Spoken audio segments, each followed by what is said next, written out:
Win free airtime with hashtag #LearnOn1. Share your comments on the lessons. SMS your feedback, name and town to 555. Hashtag #LearnOn1. Invite learning in.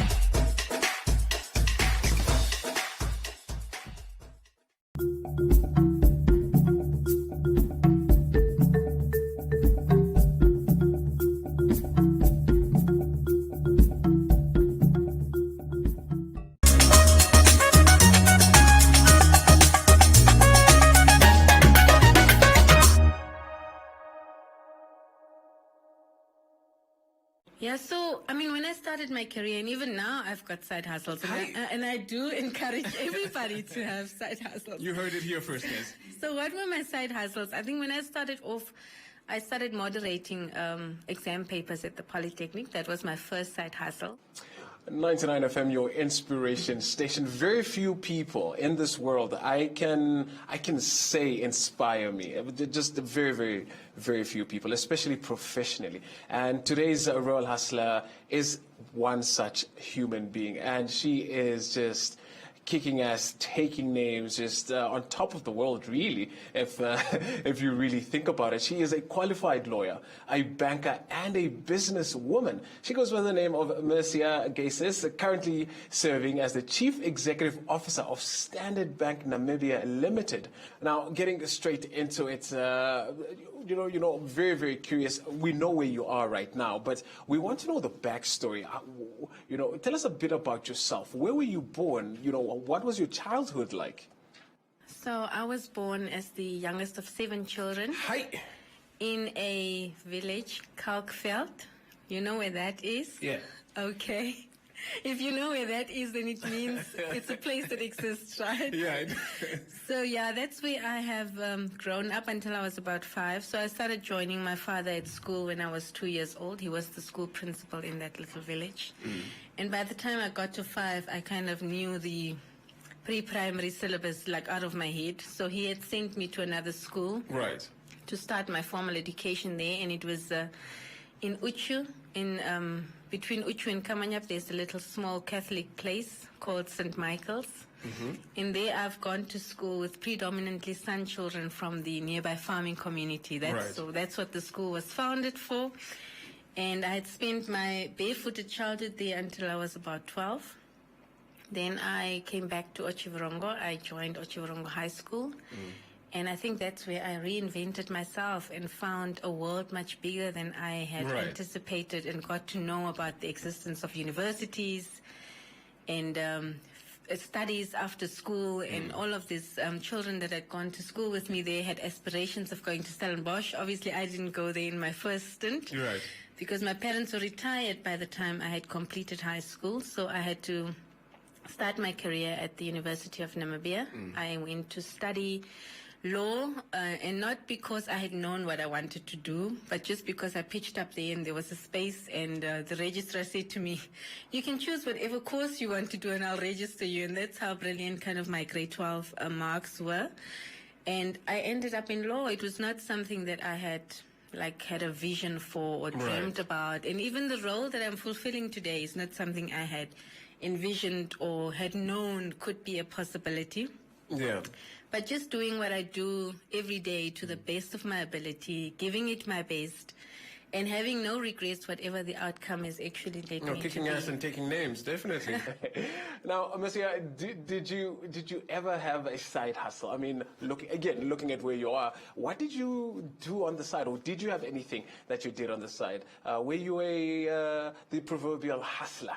Yeah, so, when I started my career, and even now I've got side hustles, and I do encourage everybody to have side hustles. You heard it here first, guys. So what were my side hustles? I think when I started off, I started moderating exam papers at the Polytechnic. That was my first side hustle. Then I had some board seats. That was my second side hustle.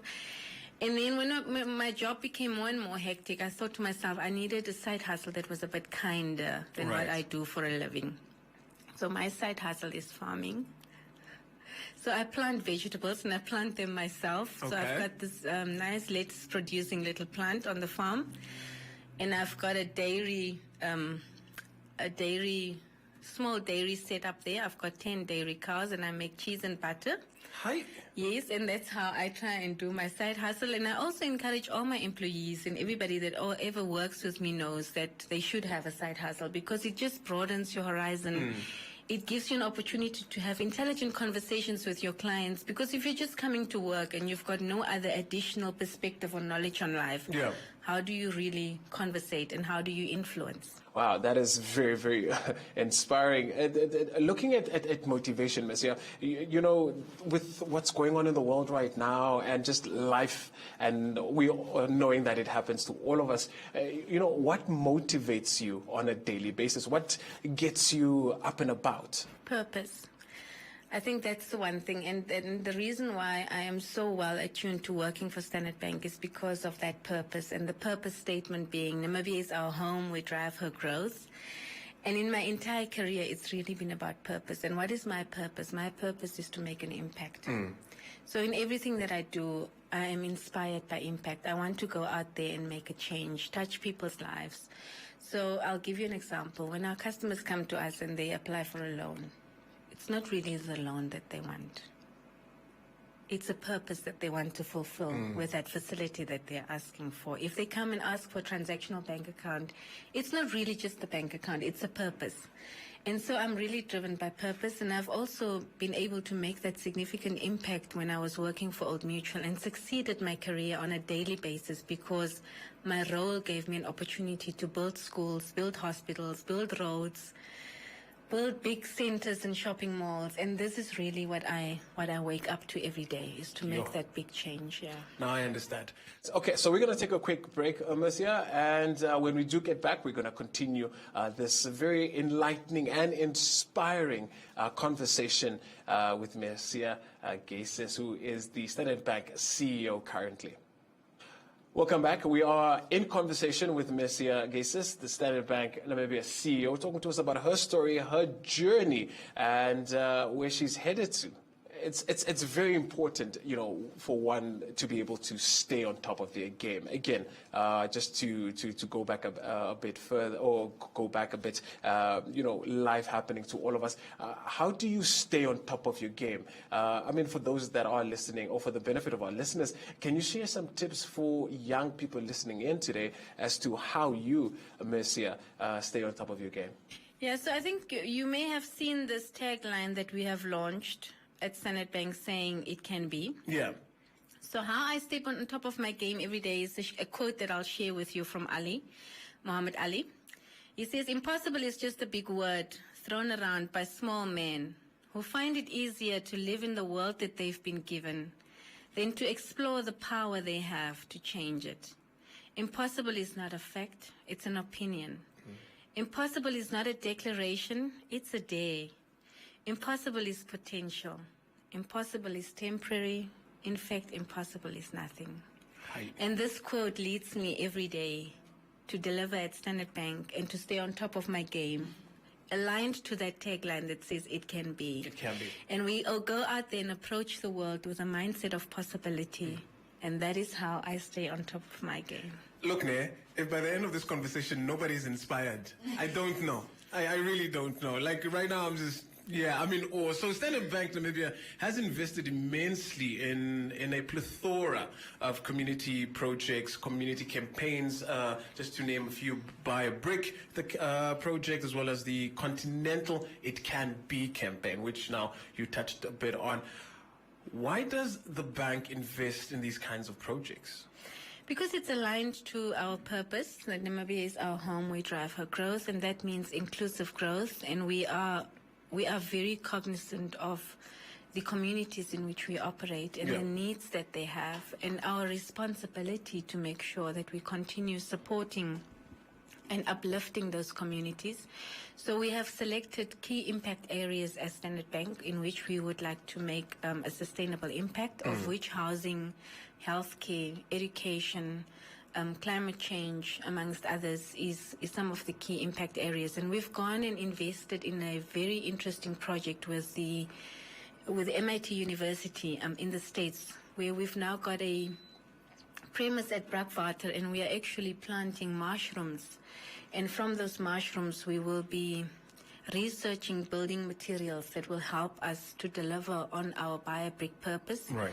And the BioBrick vision is really to have a shakeless Namibia. We would like to solve for 500,000 or more of our people that are living in shacks and informal settlements. That's huge, eh?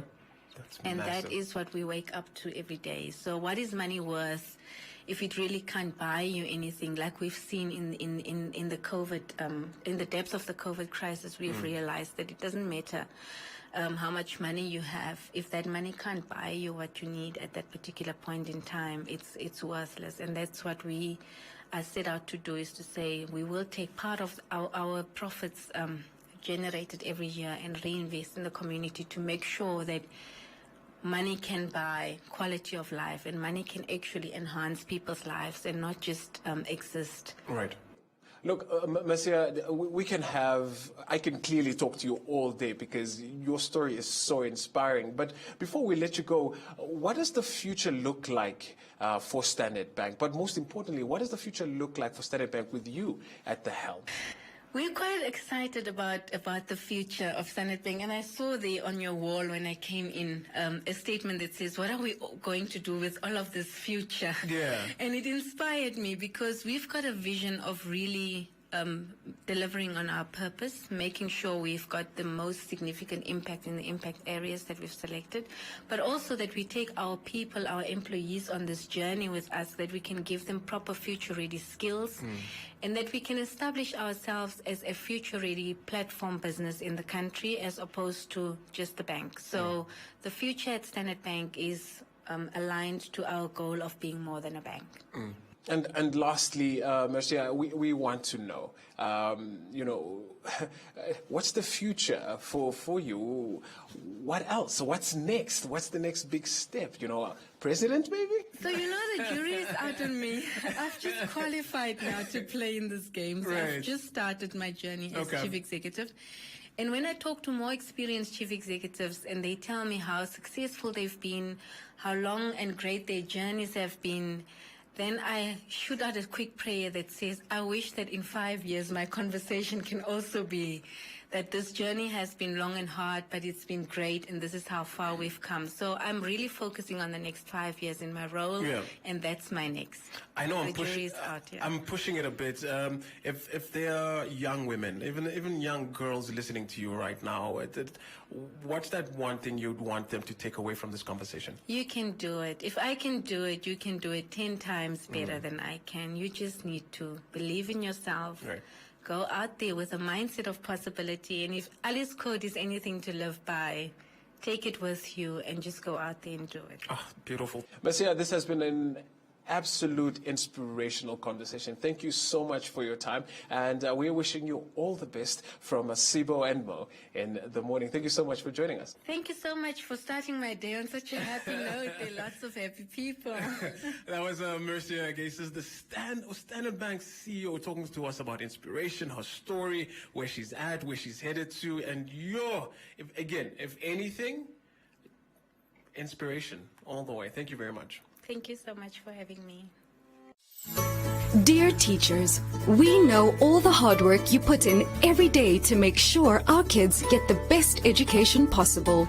It's also our goal here at One Africa TV's #LearnOn1.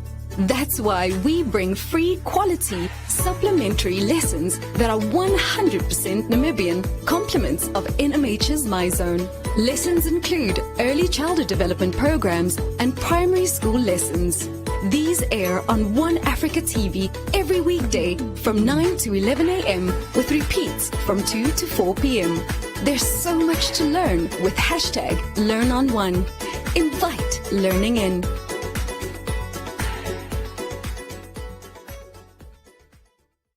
There's no price like the ShopRite price, which means you'll get low prices on everything you need. Like Weet-Bix cereal for only $23.99. And Mama's Classic Rice, just $142.99. The ShopRite price, the price you can trust, always. So, first side hustle, 12 years old. Oh, wow. So I figured out if I could convince enough kids in my class to not buy candies for the day and give me the money instead, I could give them more the next day. So, and the way I would do that, I was undercutting the tuck shop by taking their money, going and buying wholesale sweets, coming back to school, and then selling those off. 99 FM, it's Sibber and Mo in the morning, and we have our royal hustler, Brandon Emich. He is a branding and marketing and business consultant. His specialty lies in creating success and just inspiring significance into people's lives. He is also the founder of Point Blunt Pro. This is a company that renders web development and management, layout, graphic design, content creation, management, and branding, of course, and marketing solutions. So it's an all-round company that covers from A all the way to Z. He also actually appears on the credits of the acclaimed Namibian film #Land of the Brave as the transmedia producer. So exciting things. Brandon, welcome to 99. Thank you very much for having me here. Yeah, no, we're so grateful to have you. Awesome. Yeah. So let's start with Brandon. Who is Brandon? Where's Brandon from? What was Brandon's biggest dream as a munchkin? So I was born in South Africa and moved to Namibia with my family in 1996. And I was 16 at the time, so that gives my age away. But I came to Namibia with my family, and my parents started a marketing firm in Namibia. And so that's, I guess, where most of the influence comes in for me for being in marketing. That's pretty much, I've known that for most of my life, is just being around marketing and being in that environment. And growing up, interestingly enough, is that, you know, for being in a family of entrepreneurs, my dad being a hyper entrepreneur, and success was never really a motivator or a driver for me, but rather significance was. And there's a whole lot of backstory to why I grew up around a lot of successful people, but I never felt that they were ever happy or that their success made a difference to the people around them. And so the choices that I made after high school and throughout my career, both as an entrepreneur and just all the other things that I've done, have always been motivated more by significance than by success. Interestingly that you actually would mention that you were exposed to successful people, and growing up seeing that that decision for you to go, no, I'd rather go for significance to success. When did that aha moment happen for you? That aha moment probably happened when I was, I would say, 15, 16, around about then. Tiny little story for that is, being the rebel I was, not really at school. There was a thing, I was in a really prim and proper kind of English school in South Africa, and, you had to, yes sir, yes ma'am type thing. You had a cap and your blazer and this whole thing. But one of the things that we did as being rebellious teenagers is we wore these comic socks. So there was socks that had these comical, like Bugs Bunny or Daffy Duck or all these different Looney Tune characters on. And I had a pair of socks that had Hagar the Horrid, which was like this Viking. And on the one side of the sock, he's sitting on top of a mountain, and it says it's great to be on top, and the view's amazing. And then on the other side, because he's sitting on top of this mountain, it says it's lonely and painful. And I think that, as a story, is like how I felt a lot of successful people were, that it's great to be on top, the view is amazing, but it's lonely and it's painful. And I never really wanted to pursue that. And so it's brought me to where I am today. So on your journey to being your own entrepreneur, starting your own company, before then, did you ever have any kind of side hustle? And what was that journey like before you established this company? So first side hustle, 12 years old. Oh, wow. So I figured out if I could convince enough kids in my class to not buy candies for the day and give me the money instead, I could give them more the next day. So, and the way I would do that, I was undercutting the tuck shop by taking their money, going and buying wholesale sweets, coming back to school, and then selling those off. That lasted for a week until I was called into the principal's office, and he said, I need to cut this business. I need to stop, and they're going to call my parents if I don't. I still, to this day, don't know if they did. But that was my first exposure to running my own business. It was a week long, but I think that started off because from there, pretty much throughout my high school career, even the business that I started, Point Blunt, multimedia productions was as a result of a school project that I had run with a good friend of mine, Kun Welsh. We had done it as an economics project at school, and I just continued it after school because it was making good money. Indeed. So we're just going to put a pin on that just for a little bit and listen to the Fugees, Ready or Not. And you were definitely ready to take on a new project, weren't you? 99 FM, it's the Fugees saying ready or not. Our royal hustler, Brandon Imich, is still with us, founder of Point Blood Pro. We went from when he was being a rebel with his Looney Tunes stocks, when he chopped the profit of a tuck shop, until he was threatened, hey, gotta call your parents. And that was the beginning of his entrepreneurial journey. So let's talk about Point Blunt Pro. How did that come about? So Point Blank Pro is short for Point Blank Multimedia Productions, and I started that company in 2000. So we, like around 20 years now, and 21, going on to our 21st birthday.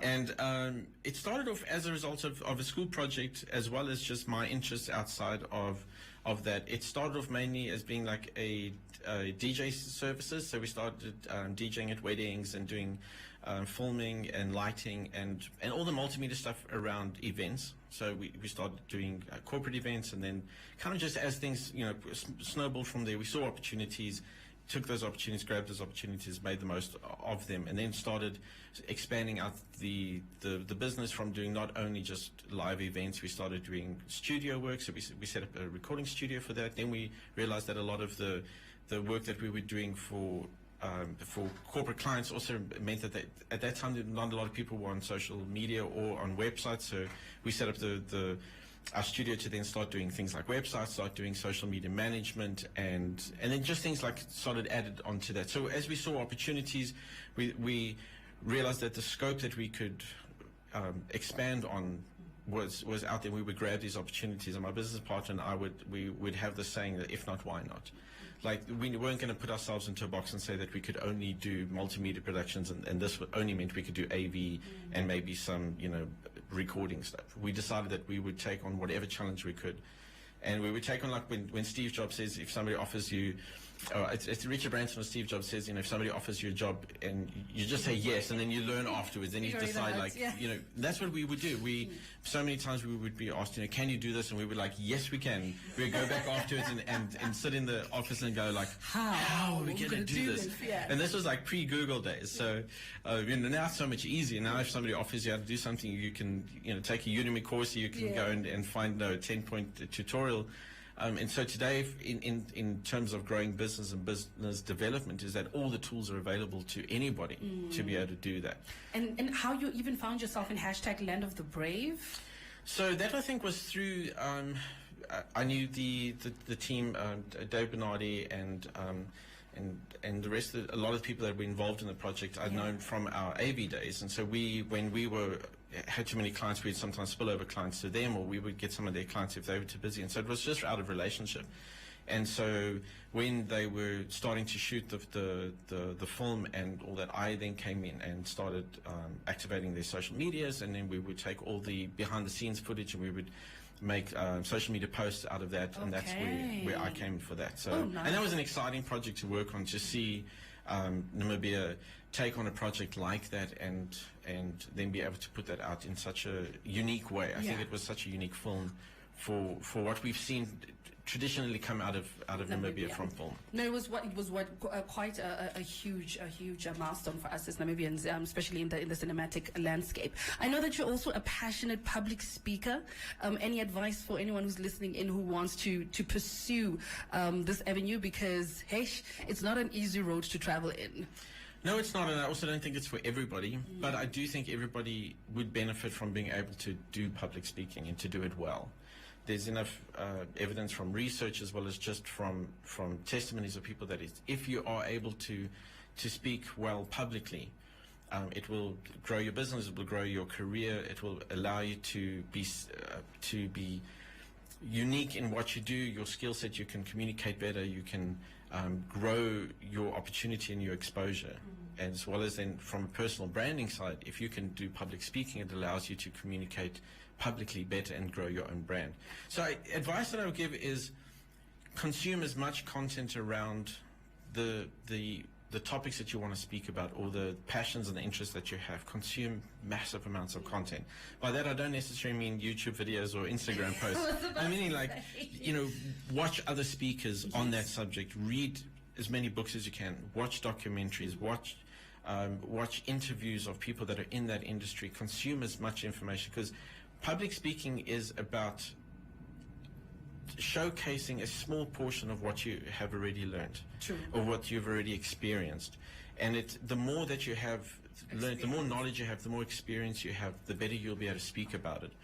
And then the second thing is just practice. It's a learnable skill, and it's one of those skills that just gets better and better the more you do it. Seek out opportunities to speak as much as possible. Create a stage if you don't have one. Find those opportunities to be able to just publicly stand in front of a group of people. It doesn't have to be 1,000 people. You can start off with 10 people. But get used to being articulate in front of people, because you can get over your fear, you can control the nerves, you can do all of that. But you can't do that in your room. You can't do that in the kitchen or the shower. You have to be in front of people to be able to master that skill. Indeed. And finally, Brandon, before I let you go, any hopes for Namibia? Especially, I would like for you to focus on, the marketing and field that we're in. So I'm excited to see what's happening in the startup kind of phase that Namibia is in with regards to a lot of young entrepreneurs, and seeing how we are looking at startups slightly differently to the rest of the world. Is that I think startups in Namibia are very still grassroots level, and I think that what I'm excited the most about that is that there's these opportunities that these youngsters have that have started these businesses and have started these startups, is to go out and to showcase Namibia to the world through their startup, and the branding and marketing opportunities that come for that, both for themselves, both for their companies, but also then for Namibia as a whole. I'm excited to see just how the lens will change on how the world sees Namibia when these startups make an impact both in Namibia and outside of Namibia. Thank you so much, Brandon, for coming. We really do appreciate you. Thank you very much for having me. Yes. That was Brandon Imich. He is a branding and marketing and business consultant, also the founder of Point Blunt Pro, and he is a believer in significance over success. Royal.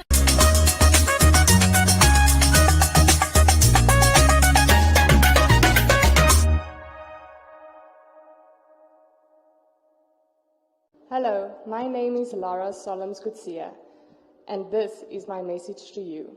We all have a choice. Your choice does not only affect you, but mostly affect those around you. Please stay at home in order for you to help us save lives. This is not a rehearsal. Please stay at home.